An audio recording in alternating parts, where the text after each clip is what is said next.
নমস্কার, আমি তিয়াস। আমার চ্যানেলে আপনাদের সকলকে স্বাগত জানাই। আজকে শোনাব রবীন্দ্রনাথ ঠাকুরের লেখা ছোট গল্প এক রাত্রি। সুরবালার সঙ্গে একত্রে পাঠশালায় গিয়াছি এবং বউ বউ খেলিয়াছি। তাহাদের বাড়িতে গেলে সুরবালার মা আমাকে বড় যত্ন করিতেন এবং আমাদের দুইজনকে একত্র করিয়া আপনা আপনি বলা বলি করিতেন। হা হা, দুটিতে বেশ মানায়। ছোট ছিলাম, কিন্তু কথাটার অর্থ একরকম বুঝিতে পারিতাম। সুরবালার প্রতি যে সর্বসাধারণের অপেক্ষা আমার কিছু বিশেষ দাবি ছিল, সে ধারণা আমার মনে বদ্ধমূল হইয়া গিয়াছিল। সেই অধিকার মদে মত্ত হইয়া তাহার প্রতি যে আমি শাসন এবং উপদ্রব না করিতাম তাহা নহে, সেও সহিষ্ণুভাবে আমার সকল রকম ফরমাস খাটিত এবং শাস্তি বহন করিত। পাড়ায় তাহার রূপের প্রশংসা ছিল, কিন্তু বর্বর বালকের চক্ষে সে সৌন্দর্যের কোনো গৌরব ছিল না। আমি কেবল জানিতাম সুরবালা আমারই প্রভুত্ব স্বীকার করিবার জন্য পিতৃগৃহে জন্মগ্রহণ করিয়াছে, এই জন্য সে আমার বিশেষ রূপ অবহেলার পাত্র। আমার পিতা চৌধুরী জমিদারের নায়েব ছিলেন। তাহার ইচ্ছা ছিল আমার হাতটা পাকিলেই আমাকে জমিদারি সেরেস্তার কাজ শিখাইয়া একটা কোথাও গোমস্তাগিরিতে প্রবৃত্ত করাইয়া দিবেন, কিন্তু আমি মনে মনে তাহাতে নারাজ ছিলাম। আমাদের পাড়ার নীলরতন যেমন কলিকাতায় পালাইয়া লেখাপড়া শিখিয়া কালেক্টর সাহেবের নাজির হইয়াছে, আমারও জীবনের লক্ষ্য সেইরূপ অত্যুচ্চ ছিল। কালেক্টরের নাজির না হইতে পারি তো জজ আদালতের হেড ক্লার্ক হইব, ইহা আমি মনে মনে নিশ্চয় স্থির করিয়া রাখিয়াছিলাম। সর্বদাই দেখিতাম আমার বাপ উক্ত আদালত জীবীদিগকে অত্যন্ত সম্মান করিতেন। নানা উপলক্ষে মাছটা, তরকারিটা, টাকাটা, শিকেটা লইয়া যে তাহাদের পূজার্চনা করিতে হইত, তাহাও শিশুকাল হইতে আমার জানা ছিল। এই জন্য আদালতের ছোট কর্মচারী এমনকি পেয়াদাগুলোকে পর্যন্ত হৃদয়ের মধ্যে খুব একটা সম্ভ্রমের আসন দিয়াছিলাম। ইহারা আমাদের বাংলাদেশের পূজ্য দেবতা, ৩৩ কোটির ছোট ছোট নূতন সংস্করণ। বৈষয়িক সিদ্ধিলাভ সম্বন্ধে স্বয়ং সিদ্ধিদাতা গণেশ অপেক্ষা ইহাদের প্রতি লোকের আন্তরিক নির্ভর ঢের বেশি। সুতরাং পূর্বে গণেশের যাহা কিছু পাওনা ছিল, আজকাল ইহারাই তাহা সমস্ত পাইয়া থাকেন। আমিও নীলরতনের দৃষ্টান্তে উৎসাহিত হইয়া একসময় বিশেষ সুবিধাযোগে কলিকাতায় পালাইয়া গেলাম। প্রথমে গ্রামের একটি আলাপি লোকের বাসায় ছিলাম, তাহার পরে বাপের কাছ হইতেও কিছু কিছু অধ্যয়নের সাহায্য পাইতে লাগিলাম। লেখাপড়া যথা নিয়মে চলিতে লাগিল। ইহার উপরে আবার সভা সমিতিতেও যোগ দিতাম। দেশের জন্য হঠাৎ প্রাণ বিসর্জন করা যে আশু আবশ্যক, এই সম্বন্ধে আমার সন্দেহ ছিল না, কিন্তু কি করিয়া উক্ত দুঃসাধ্য কাজ করা যাইতে পারে আমি জানিতাম না এবং কেহ দৃষ্টান্তও দেখাইত না। কিন্তু তাহা বলিয়া উৎসাহের কোনো ত্রুটি ছিল না। আমরা পাড়াগে ছেলে, কলিকাতার ইঁচড়ে পাকা ছেলের মতো সকল জিনিসকেই পরিহাস করিতে শিখি নাই, সুতরাং আমাদের নিষ্ঠা অত্যন্ত দৃঢ় ছিল। আমাদের সভার কর্তৃপক্ষীরা বক্তৃতা দিতেন, আর আমরা চাঁদার খাতা লইয়া না খাইয়া দুপুর রৌদ্রে টোটো করিয়া বাড়ি বাড়ি ভিক্ষা করিয়া বেড়াইতাম। রাস্তার ধারে দাঁড়াইয়া বিজ্ঞাপন বিলি করিতাম।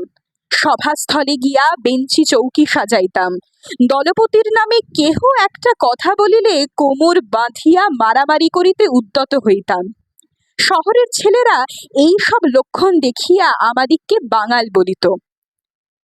নাজির সেরেস্তাদার হইতে আসিয়াছিলাম, কিন্তু মার্সিনি গারিবালডি হইবার আয়োজন করিতে লাগিলাম।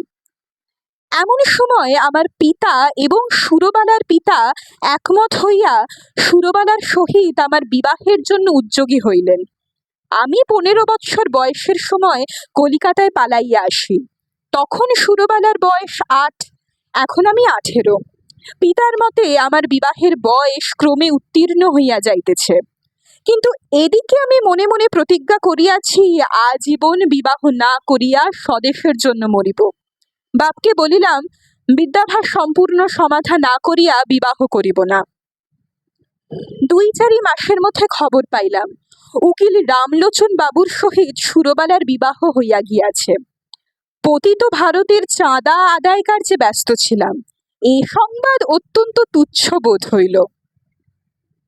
এন্ট্রেন্স পাশ করিয়াছি, ফার্স্ট আর্টস দিব, এমন সময় পিতার মৃত্যু হইল। সংসারে কেবল আমি একা নই, মাতা এবং 2টি ভগিনী আছেন। সুতরাং কালেজ ছাড়িয়া কাজের সন্ধানে ফিরিতে হইল। বহু চেষ্টায় নোয়াখালী বিভাগের একটি ছোট শহরে এন্ট্রেন্স স্কুলের সেকেন্ড মাস্টারি পদ প্রাপ্ত হইলাম। মনে করিলাম আমার উপযুক্ত কাজ পাইয়াছি। উপদেশ এবং উৎসাহ দিয়া এক একটি ছাত্রকে ভাবি ভারতের এক একটি সেনাপতি করিয়া তুলিব।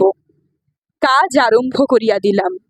দেখিলাম ভাবি ভারতবর্ষ অপেক্ষা আসন্ন এক্সামিনের তাড়া ঢের বেশি। ছাত্রদিগকে গ্রামার অ্যালজেব্রার বহির্ভূত কোনো কথা বলিলে হেডমাস্টার রাগ করে। মাস 2 মধ্যে আমারও উৎসাহ নিস্তেজ হইয়া আসিল।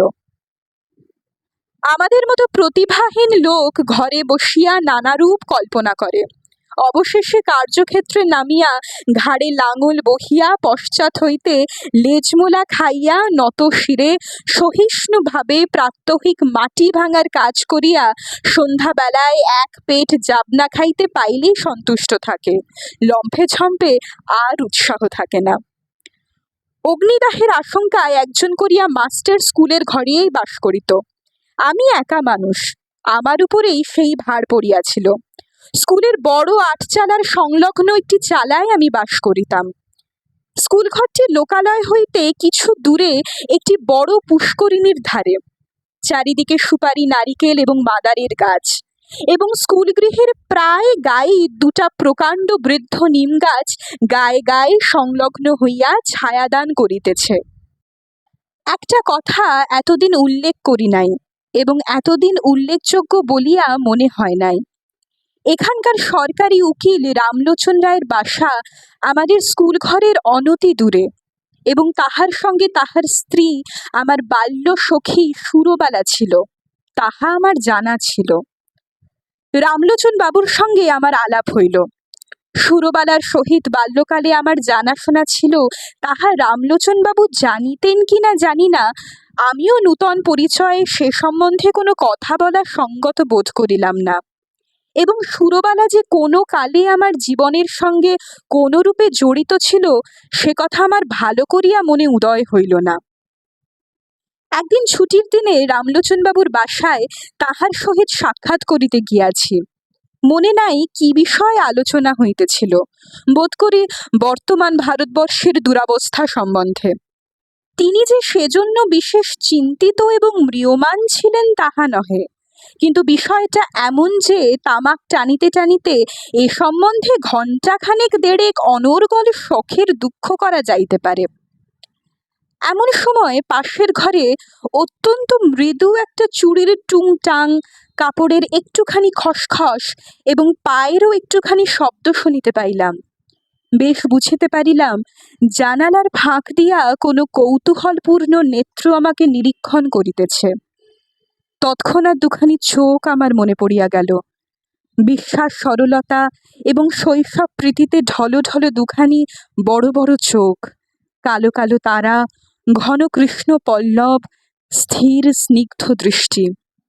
সহসা হৃৎপিণ্ডকে কে যেন একটা কঠিন মুষ্টির দ্বারা চাপিয়া ধরিল এবং বেদনায় ভিতরটা টনটন করিয়া উঠিল।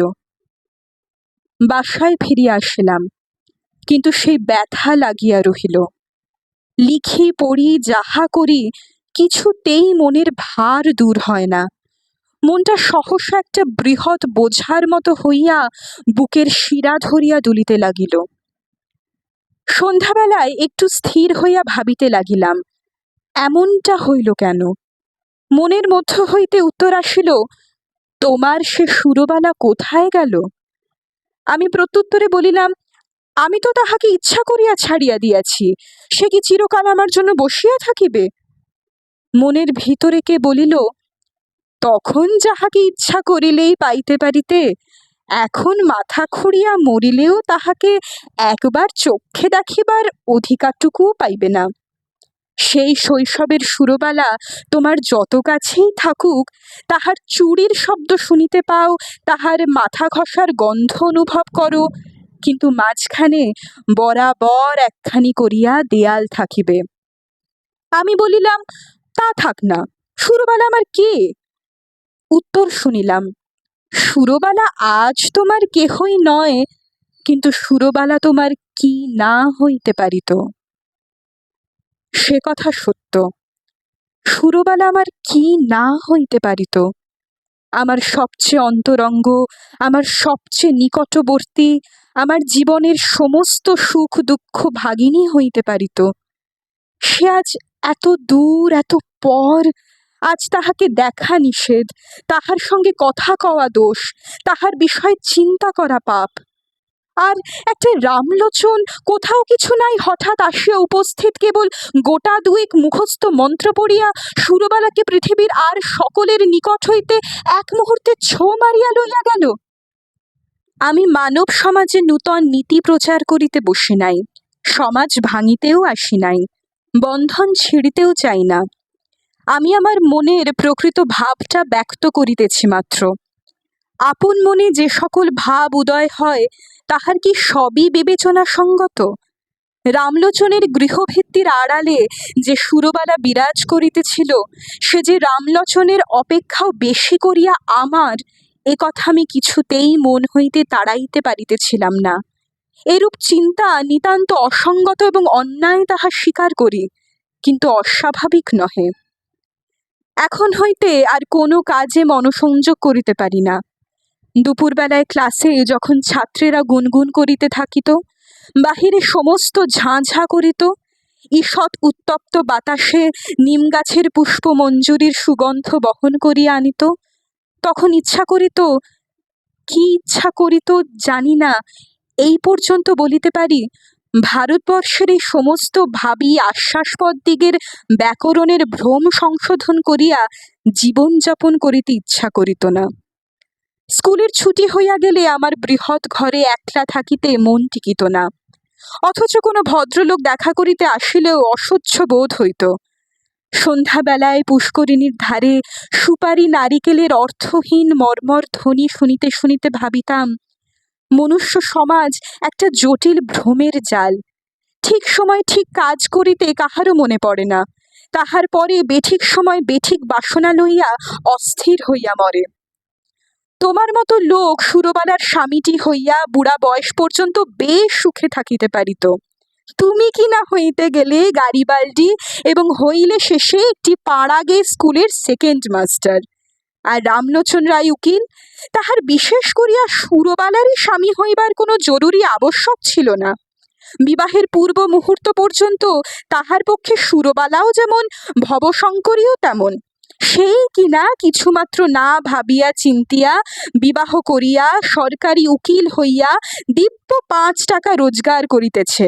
যেদিন দুধে ধোয়ার গন্ধ হয়, সেদিন সুরবালাকে তিরস্কার করে, যেদিন মন প্রসন্ন থাকে, সেদিন সুরবালার জন্য গহনা গড়াইতে দেয়। বেশ মোটাসোটা চাপকান পরা, কোনো অসন্তোষ নাই। পুষ্করিণীর ধারে বসিয়া আকাশের তারার দিকে চাহিয়া কোনোদিন হা হুতাশ করিয়া সন্ধ্যা যাপন করে না। রামলোচন একটা বড় মোকদ্দমায় কিছুকালের জন্য অন্যত্র গিয়াছেন। আমার স্কুল ঘরে আমি যেমন একলা ছিলাম, সেদিন সুরবালার ঘরেও সুরবালা বোধ করি সেইরূপ একা ছিল। মনে আছে, সেদিন সোমবার সকাল হইতেই আকাশ মেঘাচ্ছন্ন হইয়া আছে। বেলা 10টা হইতে টিপ টিপ করিয়া বৃষ্টি পড়িতে আরম্ভ করিল।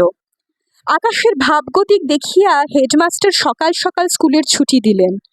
খণ্ড খণ্ড কালো মেঘ যেন একটা কি মহা আয়োজনে সমস্ত দিন আকাশময় আনাগোনা করিয়া বেড়াইতে লাগিল। তাহার পরদিন বিকালের দিকে মুষলধারে বৃষ্টি এবং সঙ্গে সঙ্গে ঝড় আরম্ভ হইল।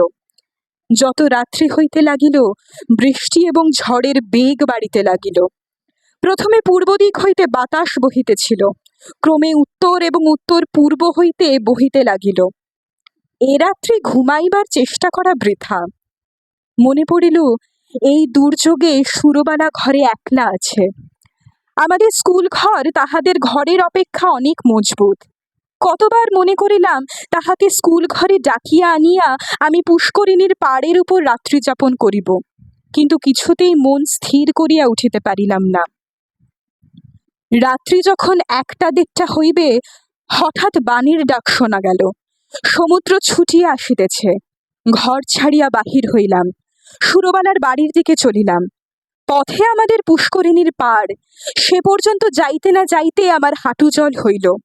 পাড়ের উপর যখন উঠিয়া দাঁড়াইলাম, তখন দ্বিতীয় আরেকটা তরঙ্গ আসিয়া উপস্থিত হইল। আমাদের পুকুরের পাড়ের একটা অংশ প্রায় 10-11 হাত উচ্চ হইবে। পাড়ের উপরে আমিও যখন উঠিলাম, বিপরীত দিক হইতে আরেকটা লোকও উঠিল।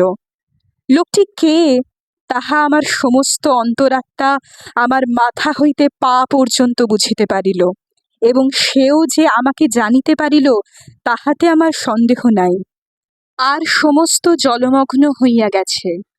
কেবল হাত 5-6 দ্বীপের উপর আমরা দুটি প্রাণী আসিয়া দাঁড়াইলাম।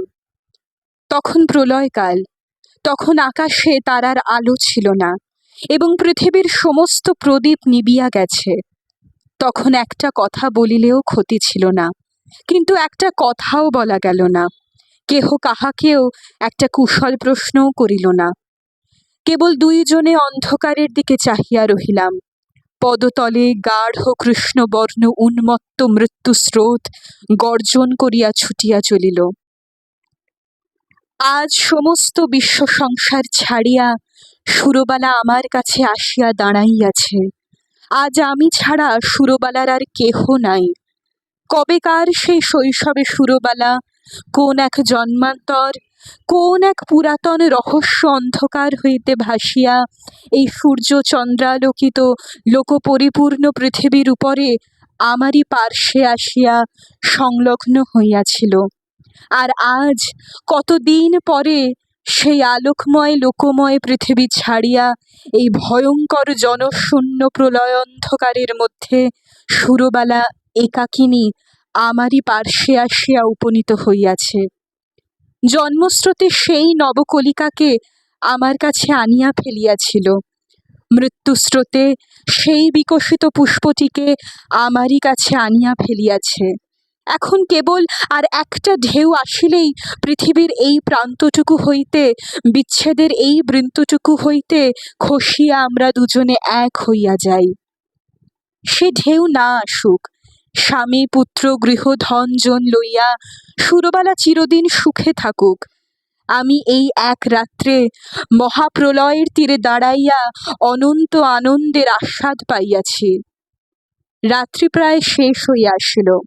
ঝড় থামিয়া গেল, জল নামিয়া গেল। সুরবালা কোনো কথা না বলিয়া বাড়ি চলিয়া গেল। আমিও কোনো কথা না বলিয়া আমার ঘরে গেলাম।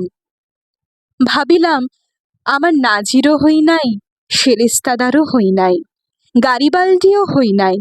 আমি এক ভাঙা স্কুলের সেকেন্ড মাস্টার। আমার সমস্ত ইহজীবনে কেবল ক্ষণকালের জন্য একটি অনন্ত রাত্রির উদয় হইয়াছিল।